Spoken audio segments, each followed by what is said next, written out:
അപ്പോഴേതാ നമ്മുടെ പുതിയ stock phalaenopsis വന്നിട്ടുണ്ട് കേട്ടോ. നോക്കിയേ, നല്ല ഭംഗിയുള്ള കുറേ പൂക്കളുമായിട്ടാണ് ഇത്തവണ വന്നിരിക്കുന്നത്.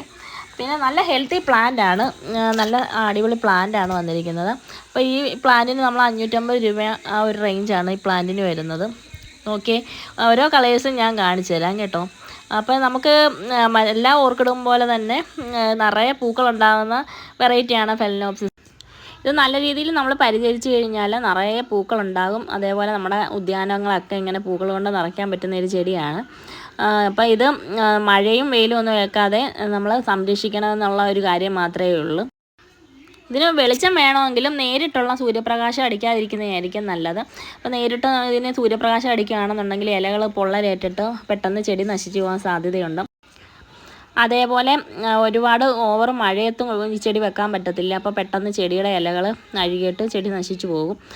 അപ്പോൾ സാധാരണ നമ്മൾ ഓർക്കിഡ് പോട്ട് ചെയ്യുന്ന പോലെ തന്നെ കരിക്കട്ടയിൽ നമുക്ക് ഈ ചെടി പോട്ട് ചെയ്യാം. കരിക്കട്ട, ചെറിയ ഓടും കഷ്ണം ഇതിനകത്തൊക്കെ നമുക്ക് ഈ ചെടി പോട്ട് ചെയ്യാം. അപ്പോൾ നമുക്കിത് നനയ്ക്കുന്ന സമയത്ത് രാവിലെ മുതൽ ഉച്ച വരെയൊക്കെ നനയ്ക്കാൻ ശ്രമിക്കുക. രാവിലെയും ഉച്ചയ്ക്കും ഇടയ്ക്കുള്ള നേരങ്ങളിൽ നമ്മൾ നനച്ചു കൊടുക്കുക.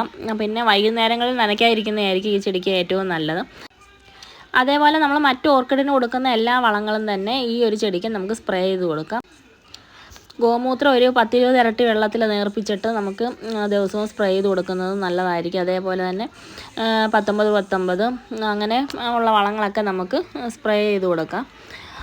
പിന്നെ ഇത് മോസിനകത്താണ് ഈ പ്ലാന്റ് വന്നിരിക്കുന്നത്. അപ്പോൾ അത് നമ്മളൊന്ന് ശ്രദ്ധിക്കണം. നമ്മൾ റിപ്പോർട്ട് ചെയ്യുന്നുടനെ ഈ മോസെല്ലാം ഒന്ന് ഇളക്കി മാറ്റിയിട്ട് കരിക്കട്ടയ്ക്കകത്ത് ഓടും കഷ്ണത്തിനകത്ത് മാത്രം പോട്ട് ചെയ്യുന്നതായിരിക്കും എപ്പോഴും നല്ലത്. പിന്നെ ഇത് പൂക്കാൻ തുടങ്ങി കഴിഞ്ഞ് കഴിഞ്ഞാൽ കുറേ നാളുകൾ ഇതിൻ്റെ പൂക്കൾ ഇങ്ങനെ വാടാതെ നിൽക്കും. ഞാൻ ഈ കാണിക്കുന്ന ഓരോ കളറുകളാണ് ഇപ്പോൾ നമുക്ക് ഉള്ളത്. അതാണ് ഞാൻ ഓരോ കളറും ഞാനിങ്ങനെ കാണിച്ചുകൊണ്ടിരിക്കുന്നത്.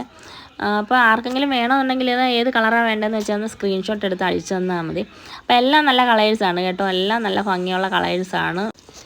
കറ പോലെ തന്നെ എനിക്ക് ഏറ്റവും ഇഷ്ടമുള്ള ചെടികളിലൊന്നാണ് ഫെലനോപ്സിസ്. അപ്പോൾ അതിൻ്റെ പൂക്കളുടെ ഭംഗിയും പിന്നെ ഇങ്ങനെ വാടാതെ കുറേ നാൾ നിൽക്കുന്നതൊക്കെയാണ് ഇതിൻ്റെ പ്രത്യേകത. പിന്നെ നമുക്ക് പോട്ടിങ് വലിയ പ്രശ്നമൊന്നുമില്ല. കരിക്കട്ടയും ഓടും കഷ്ണവും പോട്ട് ചെയ്ത് കഴിഞ്ഞാൽ അത് തന്നെ ധാരാളമാണ്. പിന്നെ നമ്മൾ എപ്പോഴും പോട്ട് ചെയ്യുമ്പോൾ ശ്രദ്ധിക്കേണ്ടതെന്ന് വെച്ച് കഴിഞ്ഞാൽ ഇലകളുടെ ഇടയിൽ വെള്ളം കെട്ടി നിൽക്കാത്ത രീതിയിൽ ഒന്ന് ചരിച്ച് പോട്ട് ചെയ്യുന്നതായിരിക്കും നല്ലത്.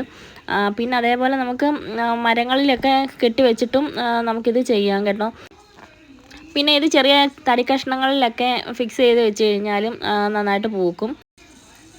പണ്ടൊക്കെ ആളുകൾക്ക് പേടിയായിരുന്നു ഇപ്പോൾ ഈ ഫെലനോപ്സിസ് വാങ്ങിച്ച് വെക്കാൻ. കാരണം പെട്ടെന്ന് അഴുകി പോകുമെന്നുള്ളൊരു പേടിയൊക്കെ ഉണ്ടായിരുന്നു. ഇപ്പം ഒരുവിധം എല്ലാവർക്കും ചെടിയുടെ പരിചരണമൊക്കെ മനസ്സിലാകുന്നത് കൊണ്ട് ഇപ്പോൾ ഒരുപാട് ആളുകൾ ഇത് വളർത്തുന്നുണ്ട്.